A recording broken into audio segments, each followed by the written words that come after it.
morning. Good morning. Happy holidays. Happy It's good to see everyone together again. Our district managers and I have been very busy when you're on break, and so it's good to see everyone as far as the other agencies are concerned. I just want to take a moment to wish everyone a very safe and glorious holiday season. Hopefully this particular year we can put behind us and expect to have many brighter and newer things happen. We want to set the stage for what is success for 2018. We've scheduled what is a timeline of the new dates for the following year, and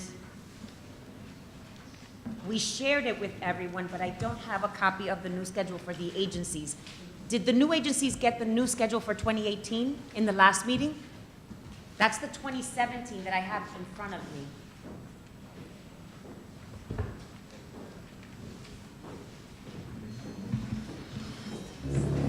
January 10th will be the next meeting date. If I could ask everyone who's coming in to come to the front to sign in, because we have no one at the desk area to sign you in.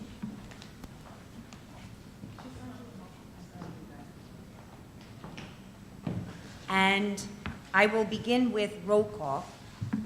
Community Board 1. Community Board 2. Community Board 3. Present. Community Board 4. Community Board 5. Community Board 6. Ty, you're new, right? No? In this particular meeting, yes. Welcome. Community Board 7. Community Board 8. Community Board 9. Community Board 10. Present. Community Board 11. Here. Community Board 12. Community Board 13. Community Board 14. Community Board 15. Community Board 16. Here. Community Board 17. Community Board 18. So this is the full Borough Service Cabinet meeting. Today is December 12th, and we will begin a District Service Cabinet meeting with an agency update. Does anybody want to share some of the issues that are outstanding from September that we needed an update for before we begin with the presentation from USPS? Okay, so seeing no one, I'd like to ask John Venable, and Ms. Bradshaw to please come up. We're going to have USPS, the United States Postal Service, give a presentation. And as many of you have recalled, we had certain issues that we have raised in the past with USPS, and we're glad that they're here present to just have the dialogue that we expect to have more frequently with them to improve service delivery throughout the borough. As the borough continues to grow, we've become what is the third largest county, if it were a city of its own, in the United States. And so our growth impacts service delivery, hence why we get together on a monthly basis. And the issue of making sure that we have an opportunity to hear from the United States Postal Service to understand how we're making those improvements with that growth. And I apologize, John and Ms. Bradshaw, I didn't go through the agencies. So just give me one more second. You can stay there, don't move. Department for the Aging. Department of Buildings. If you could just say present. But David was here, he just stepped, of course I caught him when he left. Department of Planning. Department of Citywide Administrative Services. Department of Consumer Affairs. Department of Corrections. Department of Design and Construction. Department of Developmental Disabilities. Department of Environmental Protection. And I just wanted Denise to announce something that she had shared with me as of last Friday.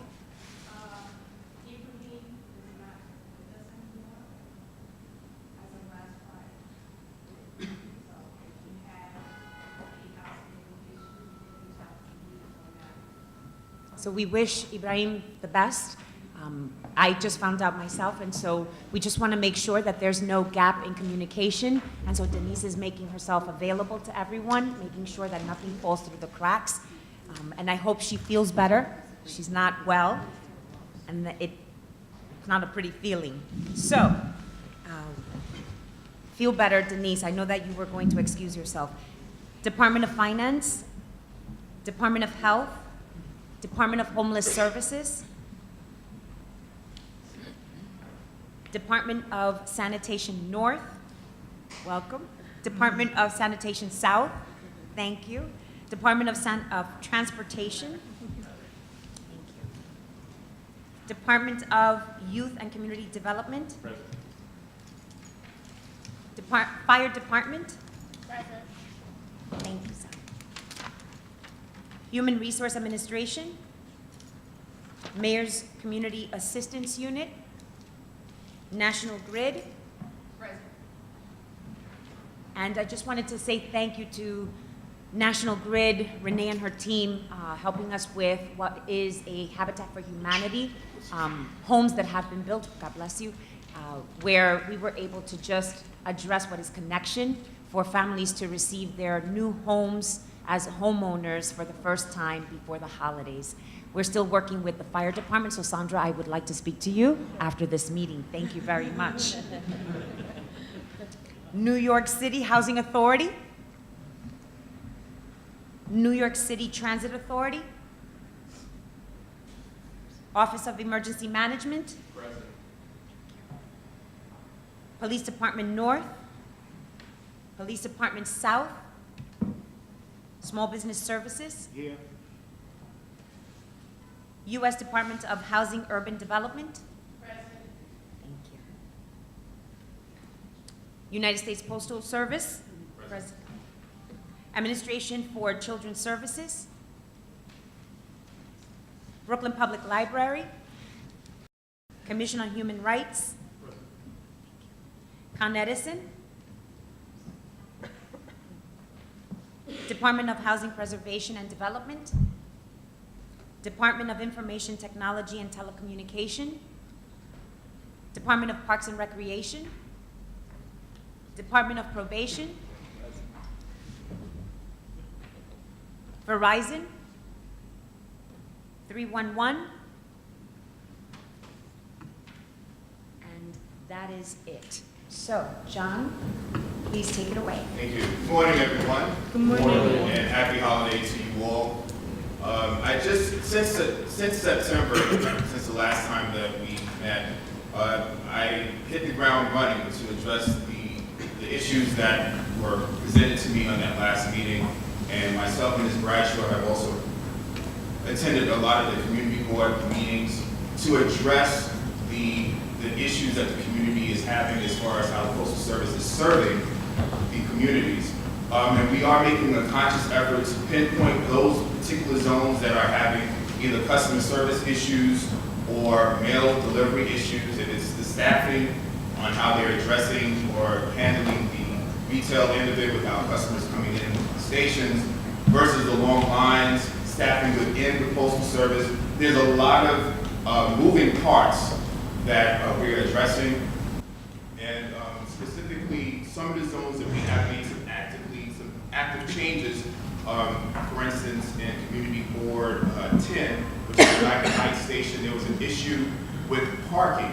With our growing volume of parcel delivery, the Postal Service put more trucks into most of these zones. And every zone in Brooklyn, zip code in Brooklyn, received additional trucks. So with those trucks, we had no place to actually park the vehicles on our facilities.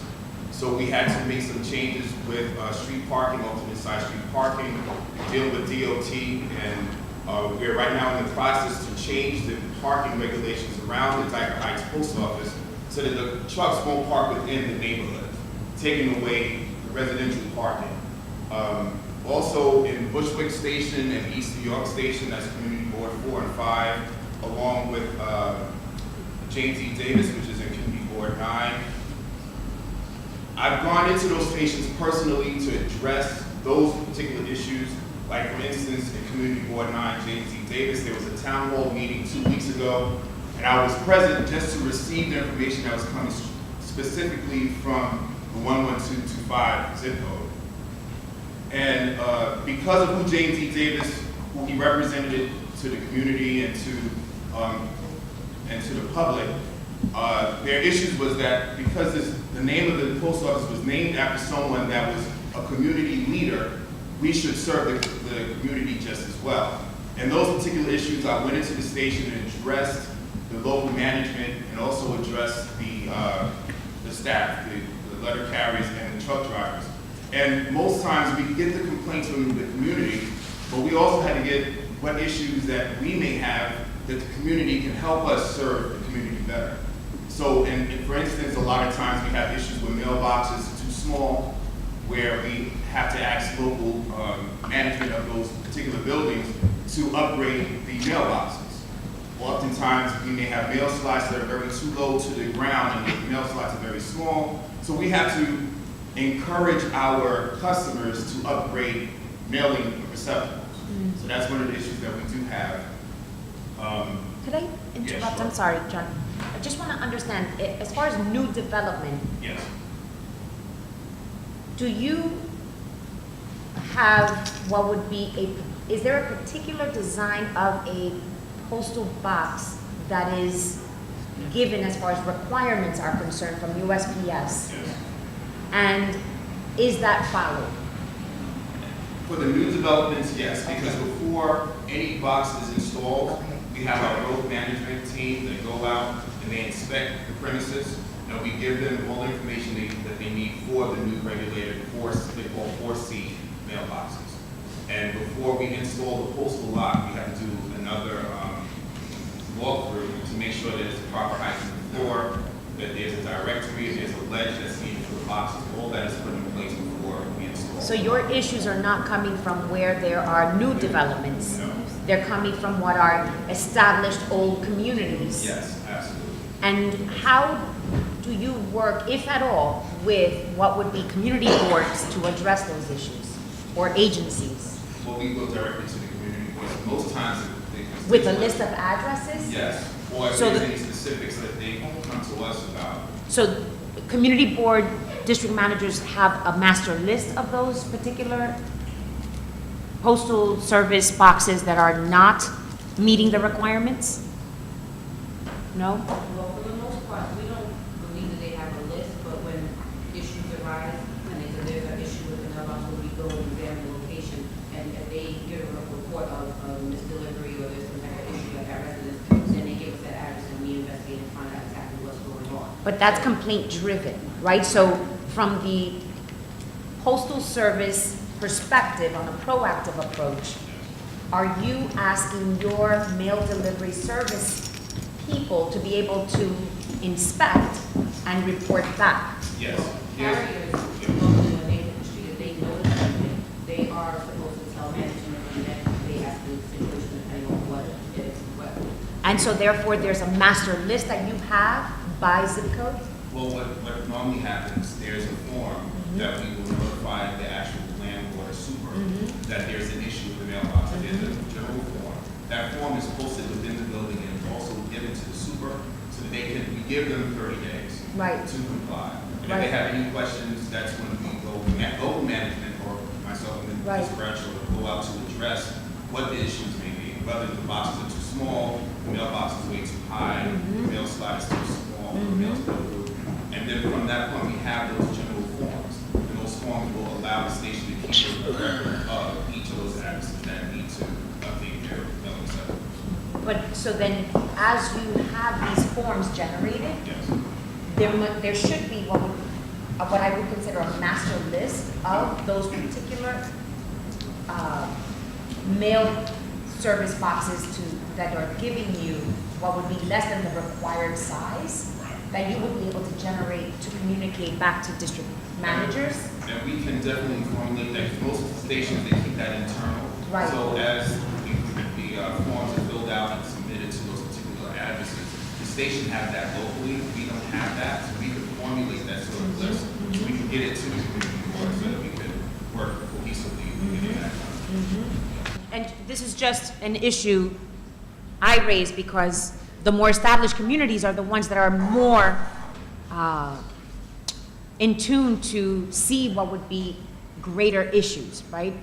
And I don't know, I have nothing to base on other than what you're telling me, and it would be very interesting to try to dissect this information so that by zip code, we can generate what are some of the issues in clusters to then work with community boards to address the community in a more comprehensive way. Yes, So that way we're working with property owners and property owner associations to address these issues, as opposed to just one-offs and hope.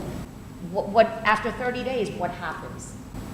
If And you, most times after 30 days, we will inform the customer or the landowner or the customers in the building that either we would have to suspend delivery and the customers would have to come to the post office to pick up their mail, either Wednesday or Friday out of the week. And that's something that we try to oppose. Right. We really don't want to do that. Right. But that generates more lines inside the post office. So but this will definitely work once we formulate a master Right. list we could work Right. hand in hand with that. I appreciate that. No problem.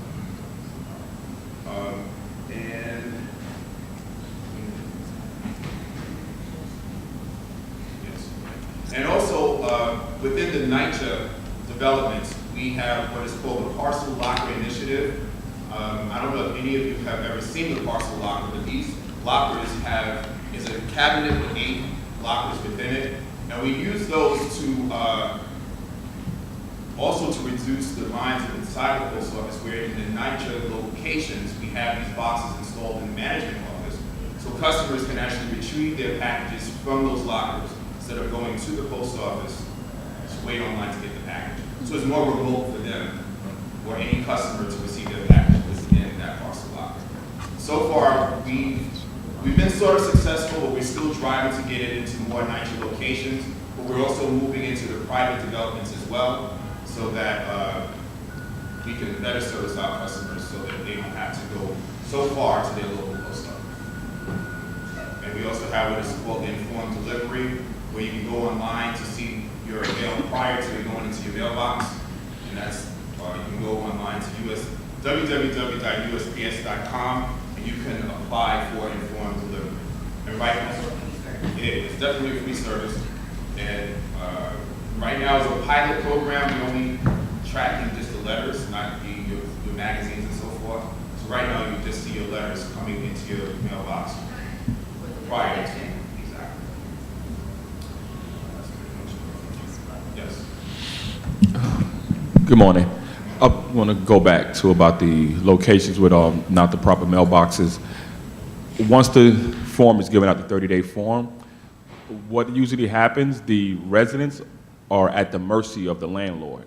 So if there's a landlord who's not taking the proper action to make the corrections, what are the steps that the post office takes to ensure that they're taking the proper steps? And if you're not doing anything, then that's basically forcing residents to have to trek every day over to the post office because their landlord is not, taking the proper action. So what happens in those situations? After the 30 days, no action has been taken. What's the next steps by the post office as far as dealing with the landlord? See, there's nothing we can there's nothing that we can legally do to the landlord. All we can do is we continue to communicate with the landlord if they need more time. If we see that they're actually making the steps of purchasing the mailboxes, reconstructing, whatever they have to do. But we will let him know that the mail will be suspended. Or her. Yes. Yes. We will let the individual know that the mail will be suspended, and the customers will have, the residents or the tenants will have to come 2 days out of the week to retrieve the mail. We don't want the customer customer to suffer with what the landlord is not doing, but we try to work as much as we can and patiently, but once again, there's nothing legally we can do. So then 2 days, so then basically they're only able to get their mail 2 days out of the week, which once again becomes a burden for them. Then that's when it comes back on to us as district managers. And then, I'm not trying to interrupt the meeting, but then is that something that Department of Building deals with? And that, or HPD or someone? Because now, what is the resident to do? You know, it's a senior, they handicapped, they gotta be trekking over there and only getting their mail twice a week. So I guess my question is not just to you, but to everyone around this table, what are the steps then, you know, for this not to happen to residents? And so, first, there's an assumption, right, that people know. So do you have a list of your whole community board? No, I would think it's strictly Right. complaint driven. Right, but Because we've had situations like that. One-offs are never a pattern. A multiple, which is why I'm requesting what would be the master list of where these issues are happening by zip code in a community board, to then be able to share it with, let's say, the buildings department. And I don't know, David, if you can just share with us, is this an issue that the buildings department has dealt with in the past? Specifically mail delivery service interruption? What is not new construction? Because new construction has requirements as to how to address what is the proper requirements for mailboxes, right? But anything previous to that, grandfathered in, is a mishmash. And so nothing has probably been upgraded to address what is mail delivery service interruption. So I don't know if in the code, as far as building codes are concerned, addresses what is everything prior to a certain date, where you have more established communities that were built as far as residential units were concerned, and mailboxes were appropriate perhaps in the previous century, but not in the current century. Right, I'm not even sure if the code addresses that. That's Right. something I'd have to look at. Could you do that for us? That would be very helpful. And then, is there something, if the code does not address it, right, at all, what are some of the solutions that the buildings department can work with our borough service cabinet meeting to be able to work with landlords to address this issue? Because think about it, if you have an absent landlord, problem's never gonna get resolved. If the post office said we can't deliver, that's not the proper type of mailbox, problem's never getting resolved if there's an absent landlord. So what do we do? What do I tell my residents? How do I resolve that problem? Got a suggestion? Henry, in my experience, this has been reported to HPD. There's a violation that HPD will issue, and when it's not fixed, it becomes an HP action. Usually if a landlord isn't providing mail receptacles, there's other things in the building as well. So that's the one instance that I can recall where it actually got resolved was through court. So, through HPD. Yep. But HPD providing what would be an HP action is not because of the mailbox itself, it's because there's other issues. Not necessarily. Okay, so what is there a code, Sean, that actually cites what is HP action? I suspect so, but I would ask HPD. I'd call Inspector Spinelli and find out. And so part of what we want to be able to do is not have these singular conversations with singular properties, but if we can take that master list, and then unfortunately HPD is not here, correct me if I'm wrong. So we need to engage HPD for the next month, or the next month, to be able to come and present on that particular list of properties that USPS is going to make available for us on a borough-wide level by community boards, so that we can actually have these buildings inspected to find out what's the status, and then have what is a roof-to-cellar inspection. That includes what would be the mail service delivery interruption issue. That was very helpful. Are there any, yes, please. Yeah, I have another question. Recently, 2 separate collection boxes have been removed in our district with no notice at all. And as I do a little digging, I'm trying to find reasons for them to be removed, you know, like a sidewalk repair permit or something. Doesn't appear to be anything outstanding there. So I'm just curious, 1, is there a notice requirement? And 2, how would I get the information on how long it's going to be gone? Is it permanent? What's that look like? If you can provide me with the locations, I can look into it and get back to you with that. But I can also tell you that this is something that's been taking place worldwide. It's replacing mailboxes because of phishing scams and things like that. So we have been replacing them with anti-phishing boxes. You won't be able to open the lid of a box, but it'll just be a small slit where only a small first-class envelope will be able to go into. So they may have removed the boxes because of incidents in the neighborhood. That's something I would have to look into once you give me the location of the boxes. Okay. And then after that, I need to give you a timeline of when they will be replaced. Question? Anyone? Yes. I don't know if everyone knows, the Shirley Chisholm Post Office has been deemed the worst post office in America. So I need to know what steps have been taken to make improvements there. Ben, you did go out to James E. Davis Post Office. What steps have been made, you know, to improve service at what's been called the worst post office in America, the Shirley Chisholm Post Office, 11233? Just as of yesterday, I was speaking with the station manager and also the area manager. I will be meeting with him because we are fully aware of the complaints that has come into that station. I personally helped a customer yesterday who was in need of a particular mailing. And I just stayed with this customer until he actually received the actual letter. And, you know, and just with the effort that I took to do that, this particular customer said, you know, I finally have faith and hope in the Postal Service. So now, I mean, it meant a lot to me in the sense that I was able to, even though I wasn't physically there, but I stayed on the phone with the manager and I said, he's out in the lobby. I'm not getting off this phone until, because he should not have to stand and wait on the line. So she went out, gave him the letter. He called me back. He said, if I can give you flowers, I'll give you flowers. But, you know, and that's the type of customer service that I'm trying to, not trying to, but just implementing in that station. Just to get that message across, we have to be committed to the customer service. So just dealing with the manager yesterday, we're going to work consciously on that. Between the staffing, there's a staffing issue there. There are some managerial issues there as well. And unfortunately, the process is not an overnight process.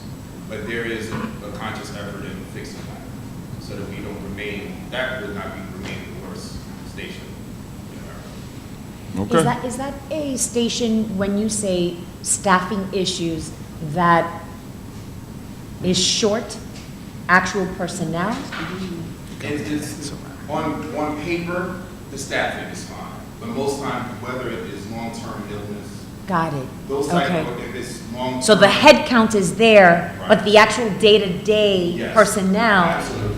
is Yes. not. It's Okay. an issue. And those are the managerial issues that we have to address because we have to get our employees back. And that's all from the management aspect. We have to drive back, get them back to work. Okay.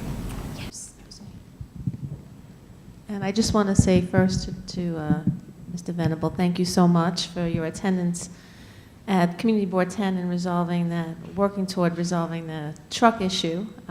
That, you know, we look forward to those new signs and no longer getting complaints from residents about postal trucks being parked. But my question is about the phishing, anti-phishing, tamper-proof mailboxes, because you know, it's surprising to me how we continue to get complaints about this, and each complaint we do send over, and I know you've been equipping. Is there a plan to address every mailbox in the city this, or are you just looking at this, you know, complaint-driven wise, or you know, in response to you know, notifications that you receive from the public? Well, generally, the postal inspections, they are actually covering that aspect of it. Whatever complaints that we do get, we expedite it to get it to them. But as far as how they have pinpointed how they're going to strategize to hit those boxes, we are not currently aware of how they're actually addressing those boxes. If we have a report that there was an incident, for instance, someone mailed off their payment to Wisconsin Medicine, the envelope was found a few blocks over, obviously their check was missing, someone reported it, obviously boxes like that, they'll target first to change out first, based on the situation. But as far as I know, it is supposed to be borough-wide, so I don't know which area they do it first, but I do believe that based on for certain instances or occurrences that they will complete the boxes sooner than later. Okay, I mean, Board 10, we've gotten a substantial increase in the number of complaints, and I know they've all been handled, but we're going to try to do some proactive public education about it, because some people are just not aware, and we do have a lot of seniors in the district who continue to mail checks for payment through the post office, so we want to make sure we get that word out, as well as we've also seen an uptick in complaints of parcel deliveries stolen from porches, and more than I've ever seen in all my years, and also getting, you know, word out about placing parcels if it doesn't fit in the mailbox. I know most of our homes don't, you know, everyone is ordering out, and a lot more parcels are being delivered that don't fit and have to be placed, you know, in front of steps or doorsteps that are being stolen. We're seeing a big increase. I just want to share with you. They're all being reported and being addressed, but it's just disheartening to see. And I wonder if you're getting that citywide or borough-wide. We are, and specifically like Amazon packages, with the instructions that Amazon place on the packages for delivery, it actually will let the customer know, let us know if we can just leave it upon delivery. Their packaging literally says leave with no response. Leave with no response. And that's what we are held to. So we can't make an attempt to bring it back if we can't. Okay. Yes, Celeste. Good morning, everyone. Celeste Leong, District Manager, Community Board 4. Please pardon my tardiness. I would like to ask, are there any updates on the Broadway post office in our district? Is there a manager now permanently in place yet, or is it still a temporary manager? She's still an active manager. Got it. Thank you. And you had mentioned that you had visited 4, 5, 9, as far as conversations with managers, correct? And so a little deeper analysis as far as Community Board 4, what are some of the takeaways from that particular station? Well, for Bushwick, in particular, this is the one located on Broadway and Gates, there is also a staffing issue. So I do. Same? No. Okay. There is one supervisor available throughout the day besides the manager, who is not there all the time due to various meetings and things like that. So one of their major complaints was that there was never a supervisor available to speak to a customer if they had an issue, but that is mostly because there is only one to be there. So it is hard for him to do the duties in the back and then still come to the front and try to, you know, handle customers. So in order to understand this, I'd like to, in an ideal post office, what is the organizational chart in a post office? One supervisor, a manager. It would typically would be ideal would be 3 supervisors and a manager. So you would have one that would basically open the station that would be either 2 or 4 a.m. depending on that station. One that will work the middle, which would be from 9 to maybe 5 or so, and then the closing supervisor who will come in typically 11 or 12 and then close out the station. So we're missing what would be 2, not 1. Right. And in Brooklyn, how many others have what is the shortage of 2? There are plenty, I can't give you an exact number, but there are a lot that are short-staffed. Could we get an analysis of that? as far as by station, who has the full staffing as far as 3 supervisors, who doesn't and is short 2, who doesn't and is short 1? That one might be a little bit more complex Mhm. because they do rotate. So if there is a shortage somewhere else, they may send someone to another station. So on a day-to-day, there won't be a conflict. No. If you understand. And also, just to add to that, just like with the staffing for the letter carriers, on paper, all the stations have their proper staffing. Right. But once, like Ms. Bradshaw was saying, sometimes they will rotate supervisors out of their actually bidded station. So oftentimes, each station also has a different head count for the management based on possible deliveries. So we may have some stations that have over 4,000 possible deliveries versus another station that has 2,000 possible deliveries. And in that, on that basis alone, we determine the management staff. So I'm really trying not to compare borough to borough. But in a borough that has the largest population out of the 5, for this issue not to be addressed as far as staffing is concerned, trying to make sure that it functions on a day-to-day with 2.7 million people, plus whatever workforce is traveling in and out, I'm concerned that this is just scratching the surface as far as addressing it, because we have an assumption that there is a staffing issue, but there really isn't on paper, and therefore it's not getting addressed. And so I want to understand what's going to be the plan as far as the Postmaster General addressing personnel issues, station by station.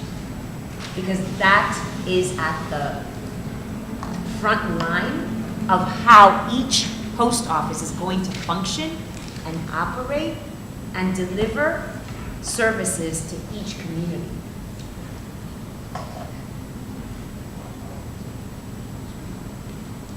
And so I could see why the Broadway station has issues.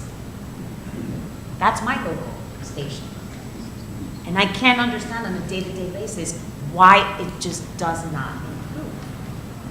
And I understand, you know, if it's short 2 supervisors and the singular individual is there but is really not, then mayhem is running what is the post office itself.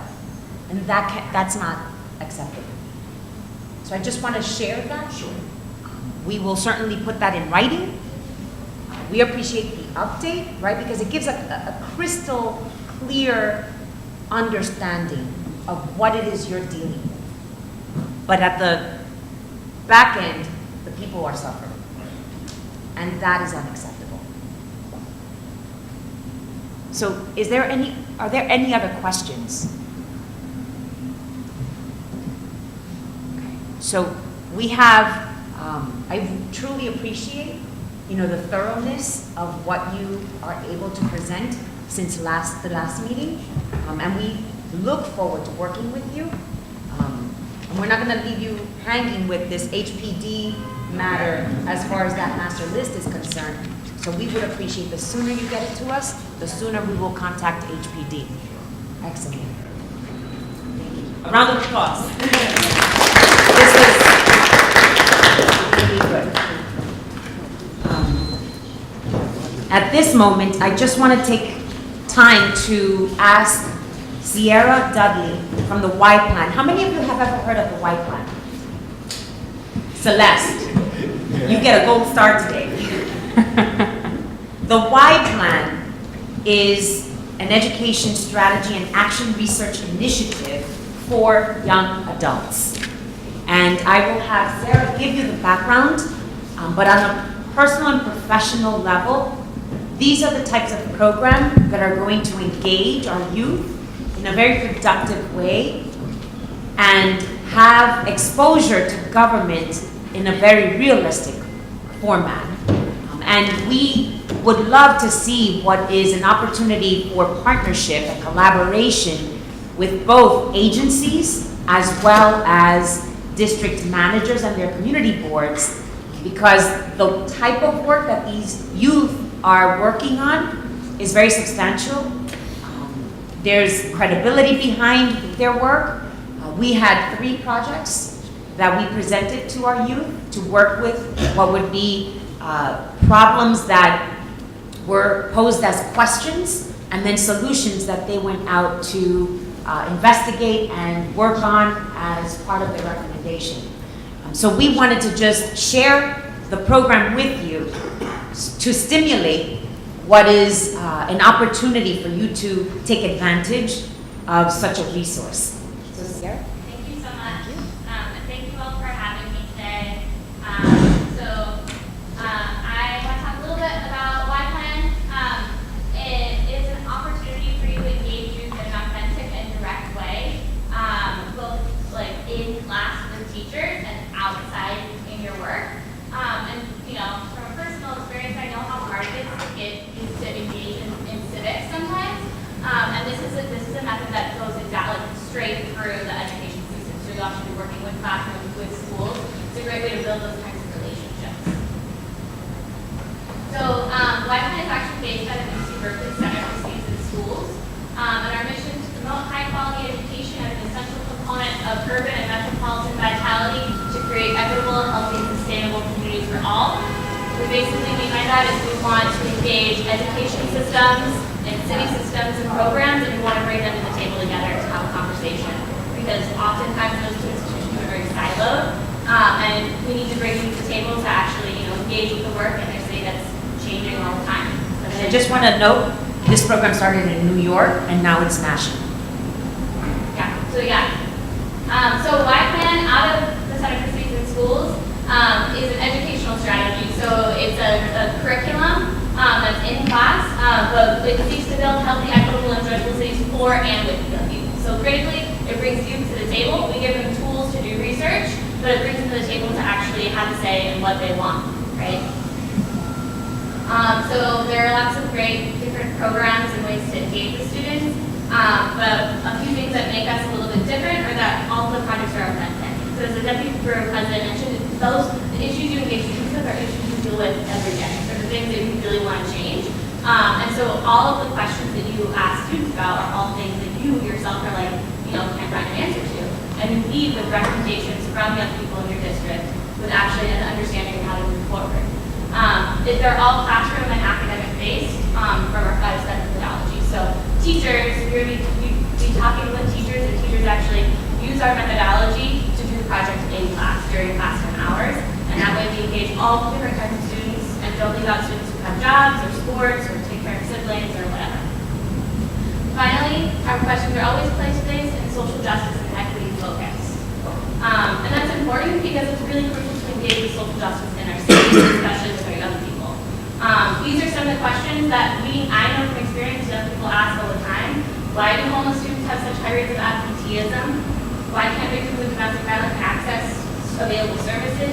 Why are people living in dangerous illegal converted units, etc.? And these are all issues that students addressed in projects last year.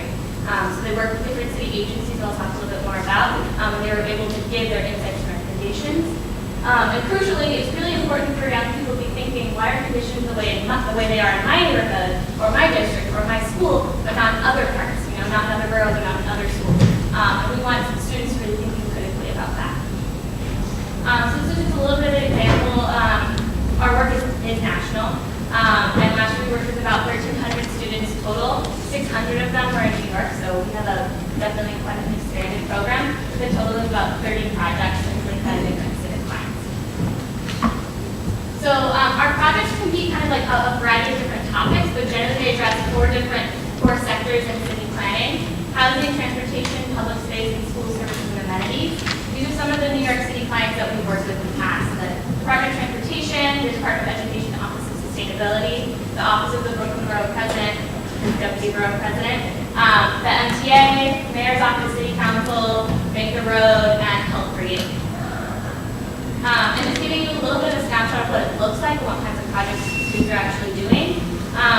The High School for Enterprise Business and Technology in East Williamsburg partnered with the Office of the Brooklyn Borough President to address supporting students in temporary housing and chronic absenteeism. So some of the recommendations were actually related to, supporting students in temporary housing to help them want to come to school and breaking the stigma around that issue. And this year is a club after school where students are getting together with the counselor for support students in temporary housing, actually coming up with events, and different kinds of ways to support their peers. And just a side note, the students actually pointed out that those who are homeless depend on the school library. And unfortunately, the school library, if the librarian is not there, then they cannot remain. And an issue in that school right now is their librarian was actually just let go There you go. for the Grand Street campus. So they have no librarian, so students can only access it if their teacher is with them during school hours, class hours. Yes. When I guess they partner with the agencies or with whoever to create the projects, is it student driven or like how is the project created? That's a great question. Yeah. Generally, it's driven by the agency. And You're the client. Yeah. Okay. The reason for that is we need the question to be authentic. So I'm sure students will have a lot of great ideas, but it needs to come from you in your work, so you know. And is it something in our work that affects students or just It doesn't have to specifically affect students, but thinking about it can be something that affects students and, everybody else. So like for instance, if, the Department of Transportation is looking at street safety, that's obviously something that disproportionately affects young people, but, affects everybody. right? Okay, thanks. Yeah, thank you, that's a great question. So next, transportation. This is actually just related to what I was saying. We work with the Department of Transportation Vision Zero Education Division. And they work with students at Williamsburg High School and George Westinghouse. And the students here are actually redesigning a street in South Williamsburg to try to understand how to make it more safe. And a lot of the recommendations were around specific, relating to traffic lights, street lights. So students are gaining this kind of design understanding and really informing for DOT for future, projects what young people really like to see. And it's really interesting too that in these projects, young people are also thinking a lot about elderly or with disabilities, and so a lot of times when you're planning or engaging young people, you're also opening it up to a lot of other constituents. When you have parents involved or grandparents involved, and students are really thinking about that. So next, public space. This is a three-year-long project coming out on its third year. We actually worked with District 4. EBC High School for Public Service. They've worked with Councilmember Reynoso's office. They've worked with District 4. They've worked with the Brooklyn Chamber of Commerce. And their project is all around brightening the Broadway corridor. So these students, in this case, kind of generated the project partially, and Councilmember Reynoso came in and they generated the project together. And so they have been doing research all on Broadway and have gained $400,000 in funding to actually implement some of their recommendations on the Broadway corridor. They created a Broadway Merchants Association last year, where they went flyering all up and down the streets and they organized and facilitated 2 really great meetings, Facebook page, and done some really awesome work. And then finally, school services and amenities. This is Life Academy High School for Film, Music, and Event Singers. They also worked with Deputy Borough President, and they addressed increasing healthy food access across the borough of Brooklyn, and that's an issue that is really pressing and important right now. They actually gained capital funding to build a garden, and this year a really core part of their project is to build their school garden, but also increase health and food access in their own school. So they're directing all their recommendations inward to implement those policies. So just a little bit, about what the student impacts are. Our core goals are really to increase capacity for college, career, and community readiness, to expand students' understanding of their agency and engagement, to work with you all, right, to come to the table and have important things to say, and give them the tools to do that. We also, you gain a lot in this process, I think. And one thing you gain is an understanding and changes in perceptions of what young people are thinking. It generally blow your mind a lot with the things they'll think about that you never would have known. It also changes place and policy in New York City to be youth-oriented. So does it see streets are designed for young people, right? Policies are designed to think about young people, one of our greatest, largest numbers of constituents in New York City. And finally, YPlan offers kind of a consistent way to engage young people every year. So it is kind of a fabric that you can keep going back to every year. So how can you get involved? There are a few ways, larger and smaller scale.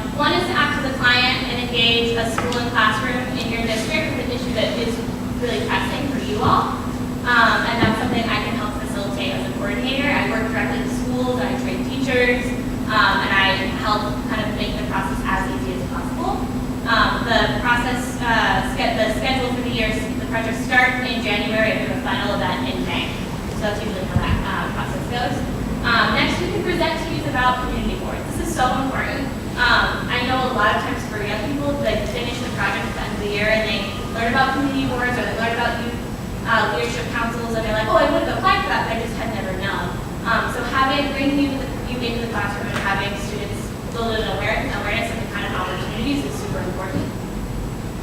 Next, we have desk critiques in the spring. So if you're interested in coming to class and kind of learning about the process, having students explain their ideas to you a little bit, it's really important for us to have adults in the classroom to give students feedback.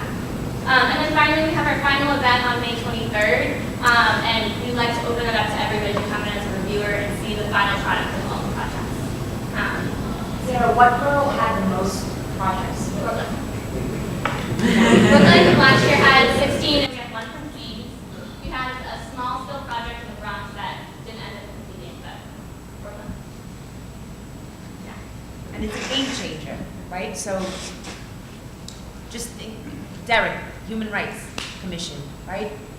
Engaging youth on a question that perhaps the Human Rights Commission is trying to answer, but depends on the public's participation, and there's a lack of. It's a great opportunity to have what is the wide plan, and youth engaged in answering that question, coming up with recommendations. They become what is the voice and the connector to that particular issue. So I just wanted to, not to pick on Derek, but you know, I thought of Human Rights Commission, which is one of the most, you know, it's an outreach and marketing and trust building that the agency doesn't really get paid to do a lot of that, and therefore requires what is the public being informed, as well as making sure that they understand what the function of the actual agency is and how it can work for the public. But most people don't even realize that the Human Rights Commission exists. It's not one of your agencies that's there until you need it, and unless you were proactive in understanding what it was in the beginning, you would never know to go to it. So I wanted to just give a sense of connection to how the Y plan can work for both the agencies as well as the community boards. Just recently, we are engaging in Borough Hall in what has been the Economic Development Strategic Plan, or it's the Comprehensive Economic Development Strategic Plan. And it gets done supposedly every 10 years, right? So you're planning for the borough in anticipation of a vision. It has not been updated since 1984. Now keep in mind, what happened in 1984? The beginning of what is the conversations of Metro Tech. Metro Tech was built in the 90s. I know because I was a student going to high school here, and that was the start of the development, and then it continued into what what would be the development of Atlantic Yards, perhaps some parts of Coney Island, a lot of different portions of economic development. Now, economic development, if not connecting to people, right, really doesn't serve the borough well. And so we still have what was in 1984, what is unemployment, chronically underemployed populations in the same neighborhoods that had those high rates back in the 80s. Red Hook, Brownsville, Bedford-Stuyvesant, right? So our youth are not connected to any of these projects as they continue to develop and evolve. And so we have to make sure that we are trying to develop youth leadership and have youth participate in the onset of what government does on their behalf so that they are understanding that they're a future workforce in this city.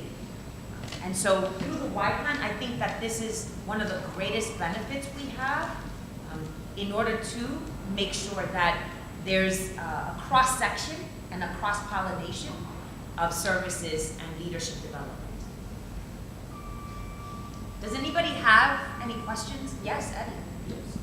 I wanted to find out where does the funding source come to the groups? How much are they going to get if they have a staff or what? Yeah, so funding sources for the projects, the recommendations for students. You know, it depends on so capital funding frequently either from participatory budgeting or from the Borough Hall. Like agency driven, so if You guys recommending it in the beginning, right, during the summer, you have to think about borough consultation, right? Yeah. You have something by June to provide for borough consultation proactively. Yes, there are opportunities through other agencies. I know that the Broadway project applied for funding through the DOT for an art project on Broadway, and now students are designing street signs to be posted on lamp posts all across Broadway.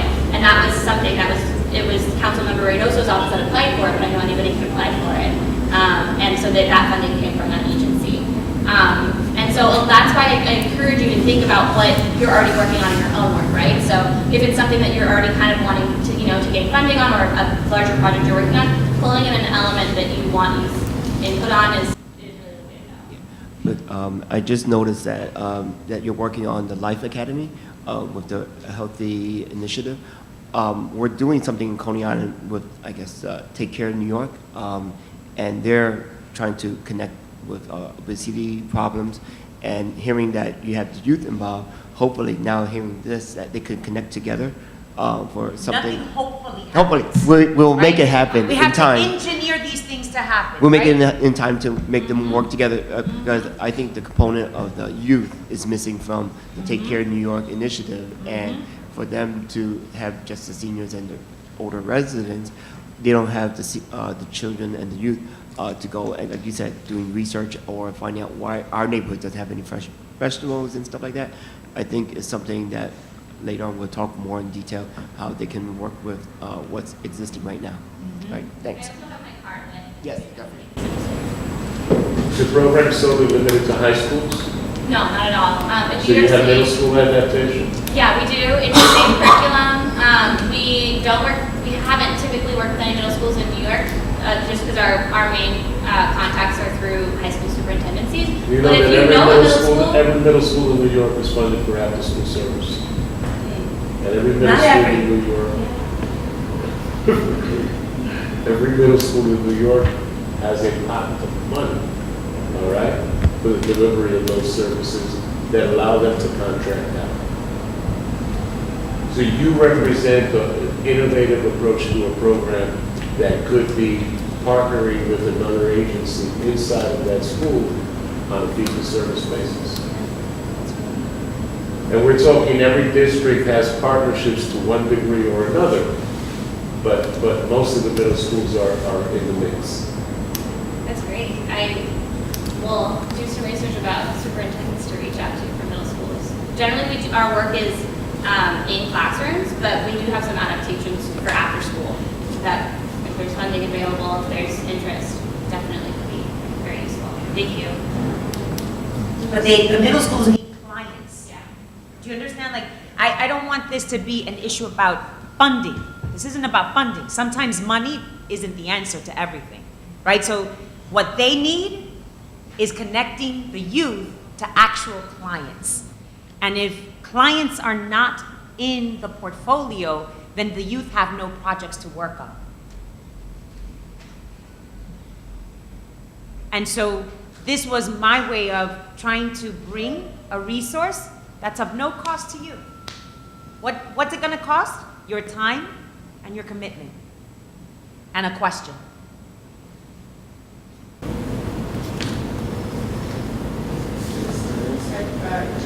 Community service, was it diploma or is this credit based? So we're working on that actually. Right now it's credit-based, so they do it in class, and oftentimes teachers who are implementing it in one class will give students, a little extra credit or extra points. We're building in a program for, a few lessons at the very end that are actually like resume building. So we'll sit down with students and do a PowerPoint with them and walk them through writing a resume entry with Y-Plan so they can understand like what skills they have, college application essays too. We also have some support there. And then we also encourage clients who make meaningful connections with students to write letters of recommendation, or give a kind of a base letter of recommendation that students can all use in their job, or in whatever future careers they choose. And can you go through the timelines here so that people understand there's a fall semester and there's a spring semester? Yeah, so most of the fall is planning, unless it's a returning school, but for the most part in the spring, we hit the ground running with the projects usually in late January, and the projects start with with a client presentation. So you really only need to be in the class bare minimum one time, and that's when you present your question to the students. Explain to them a little about where you're from, what the project is, what's the context. And there's a little bit of a Q&A. From there, students work in class with their teachers through the semester, and we have one final event this year on May 23rd, and that's the other, as a client, that's the other date and deadline you would have to be present for. And of course, we encourage other kinds of communication if you can't show up in class. And in Brooklyn, how many others have what is the shortage of 2? There are, I can't give you an exact number, but there are a lot that are short-staffed. I just want to say that, in an urban environment like this, most students, especially students of color, don't understand what a fellowship is. This is a great start to introduce them to a fellowship. And when you expose what is that type of environment, then it sparks what is opportunity. So I just wanted to thank everyone for, the opportunity to listen to the actual presentation as to how you can better get service from it, and more importantly, how you can service your youth. And there's this symbiotic opportunity to be able to deliver what is mutual benefits. So thank you. Thank you so much for having me. And I have my cards here. I can either pass around or you can hear. Sure.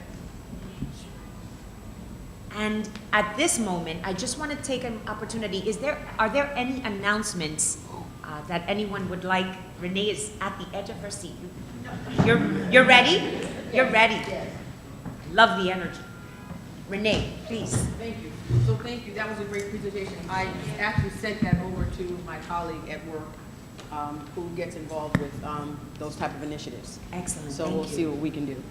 So I just wanted to just remind everyone, this is the heating season. So as you're aware, a lot of the boilers and furnaces are going on. So we just want to make sure in the event there's any potential notification or any information about gas leaks that are going to be reported, we ask you to please call 911 or National Grid at 718-643-4050. I say to this all the meetings, please do not call me or send me an email, because we have to respond within a required mandated period of time, and any delay on that would impact us getting to that location. So it's very important that you do not call me. Can you just repeat that number and look into the... Sure. 911 or 718-643-4050. Thank you. And then in addition, I have a group of individuals here from National Grid, from our team. They're going to talk to you about a new program that we have, actually 2 initiatives that we have, and Carrie Ann Lewis from our customer metering systems services, as well as Dan Lundy and Monique Mosley are going to talk to you about an initiative. We have been going out to the community boards individually, but we also wanted to share this information with the entire cabinet. So carry on.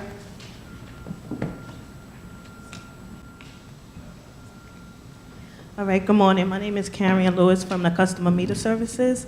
So today, Danny is going to hand around some papers. I'm here to talk about 2 initiatives started by National Grid. One is the Soft Off program, Soft-off program is about 2 years old now. It basically is a mandate initiative from the Public Service Commission, which states that every meter must be physically locked within 60 days of a customer calling to terminate service. So what does that mean? Customer calls to terminate service, as long as we don't have someone taking over service, then we actually have to come out there, physically lock the meters. We do give the customer, what we do is try to gain access on the first attempt. If we don't gain access, it actually comes back for further investigation. We see if there's signs on the door or anything leading to a telephone number to gain access. If we go out a second time and don't get access, then what happens is we actually, for controlled premises, which is a premise where there's another active customer, we refer that to our legals group and we get marshals so we can go in and get the meter. And for uncontrolled premise, which means there's no other active meter within the premise, we go out and we cut the streets to gain access if there's no curb valve there. So what we need your help with basically is we have tons of buildings within the New York region which we can't get access to. We've tried to contact landlords. Within the process, we have letters going out to landlords. We have letters, postings that's left on the door, mailings, and we still can't get access to. The more we get access to is the less we have to actually do a marshaling process, which makes it harder for the new tenant moving in to get service, or we wouldn't have to cut the street to actually dig it up and cut off this curb valve. Once we do dig up the street, it definitely will take the new person moving in 6 to 8 weeks to get gas. The paper in which Danny is right now handing out is Leave On for Landlord. So it's a second initiative which helps soft off. What this program is, it's a program for the landlords of the premise. They sign up. We can only do it if they sign up. And they say, whenever a tenant moves out, I want service automatically transferred to our name. So they become the responsible party, and we no longer have to come out and physically lock that meter. With the program, we will, once you sign up, we will notify you at however you chose to be communicated, whether it's by phone call or email or physical mail, letting you know a customer moved out of your premise and now we're turning service into your name. You do have a right to be removed from the service anytime you want to by filling out an application as well. Any questions on either of the programs?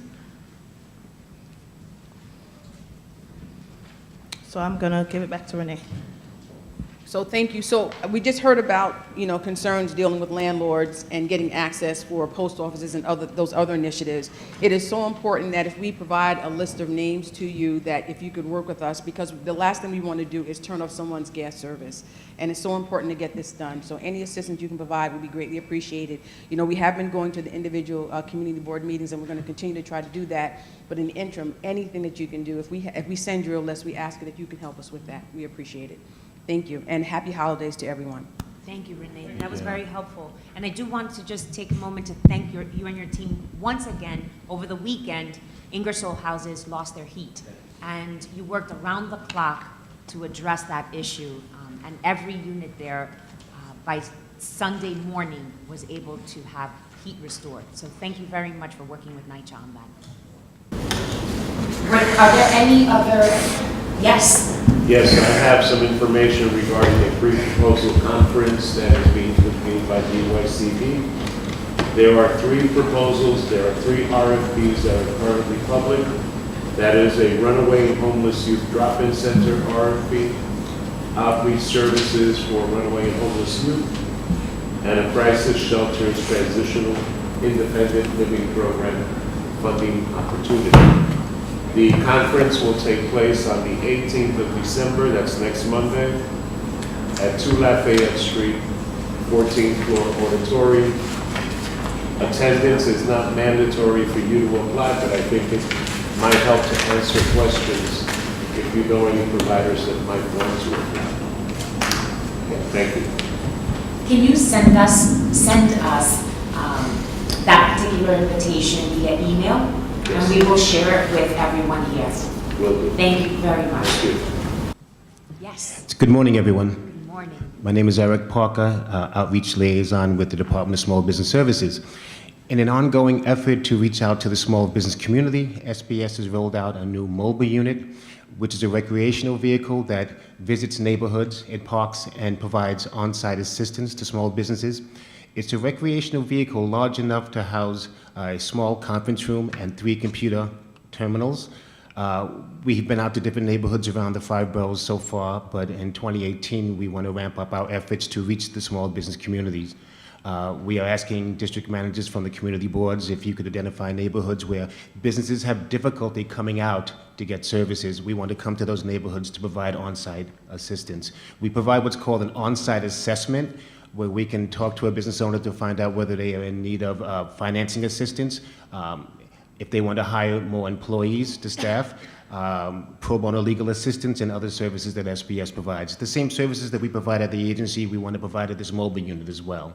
So we're just reaching out to you to maybe identify some neighborhoods that we can contact and sort of reach out to in 2018. That's it. Thank you. Eric, thank you very much. I wanted to just thank the agencies that participated in a small business forum with OATH, the Office for Administrative Trials and Hearings. And that particular forum, we were able to have a very intimate dialogue with small businesses, many of them Spanish speaking as their first language, and many of whom were able to share concerns and misinterpretations of certain situations where people are trying to get their business in not a very conventional way. And one in particular was a new business who happened to just ask, when the fire department comes to inspect, are they selling what would be fire extinguishers? Because she was told that she would be fined if she didn't buy one at that moment. And therefore, she was immediately convinced that she should purchase that fire extinguisher. Needless to say, that wasn't a fireman, nor a uniformed personnel from the fire department, so it was a misrepresentation. And the opportunity to be able to have this dialogue at your local level is very important. Our small businesses are preyed upon, and we have to make sure that we're protecting their interests because they are the backbone of hiring your local residents. And when they are taken advantage of, your community residents are taken advantage of. So we just want to make sure that what Eric's team is trying to proactively address is done so with intention. So we welcome the opportunity to just make sure that that vehicle and its services continue to go around the borough as frequently as you'd like it to. And a lot more coordination as far as just trying to figure out where the clusters, where the heat clusters are, as far as commercial corridors that perhaps we haven't gone to, because sometimes we go to the same areas as opposed to visually mapping out where the need is. So I just wanted to share that with you and with the district manager so that if we can be of assistance to achieve that, that would be fantastic. Thank you. Absolutely. Anyone else? Yes. Just very quickly, I know it's late. Just for the, starting last week and continuing this week and next week, the Department of Buildings, along with partners from the fire department, have been handing out flyers at many different subway stations regarding the dangers of illegal conversions. So certainly anyone, any community board or anyone else wants flyers, I could certainly get them to you. And just, you know, I know this is more fire department thing, but certainly, you know, the importance of carbon monoxide and smoke detectors, particularly this time of the year with the heating season. And, you know, of course, all owners of buildings should make sure that their mechanical systems and boilers and everything else are up to speed. Thank you very much. Hi, Brian Pargnoli, New York City Emergency Management's Intergov Unit. Just wanted to piggyback on what my colleague from Buildings is saying to prepare for winter weather and winter weather emergencies. We'll encourage folks to have your household disaster plan ready and make sure in individuals in your family know how to get in contact with one another. We'd like to encourage you to winterize your go bag by adding a blanket, warm socks, and gloves, and to replenish your emergency supply kit with any items that have either been utilized or have expired.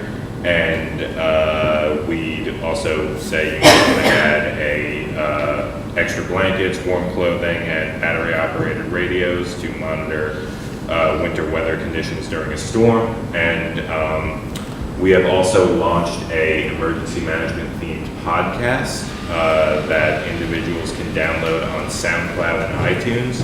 The first episode features Commissioner Esposito and Joseph Pfeiffer, Chief of Counterterrorism and Emergency Preparedness for FDNY, discussing Plan Now NYC, which is an interactive website to help inform and prepare New Yorkers about potential terror strikes and other emergencies. So, thank you.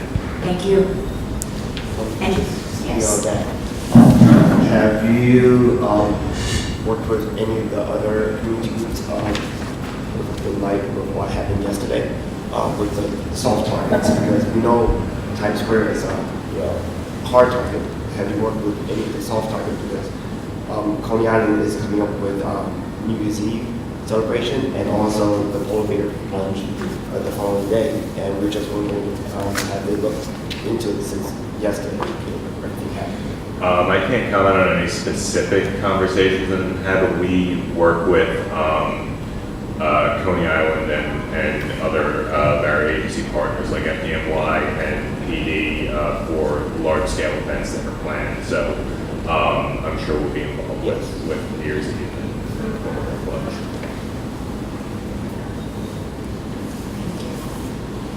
Anyone else? Agencies? Okay. So, we are actually an hour early. I want to end with my own announcement. This will be my last district service cabinet meeting because I will be moving on from being the deputy, but I am at your service. I will be joining a firm and as an MWBE, which I'm very excited to launch in partnership with. And this is what would be a new chapter in my life, and I have been just so privileged and honored to be able to serve my city for 22 years, and being able to know each and every one of you and collaborate with you, and at the heart of what has been a real honor to be able to do better and see better for our city.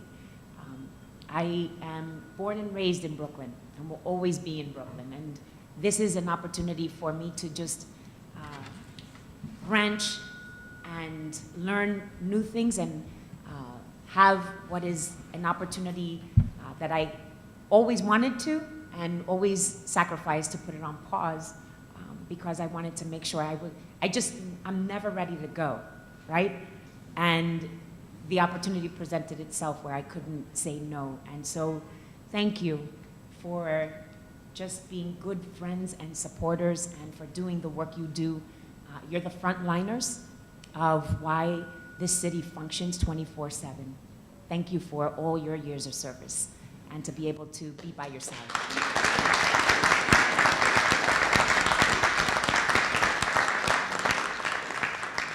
So Merry Christmas, Hanukkah, Happy Kwanzaa. Enjoy, be safe. Love you dearly. Thank you. Who's going to be running the meetings now?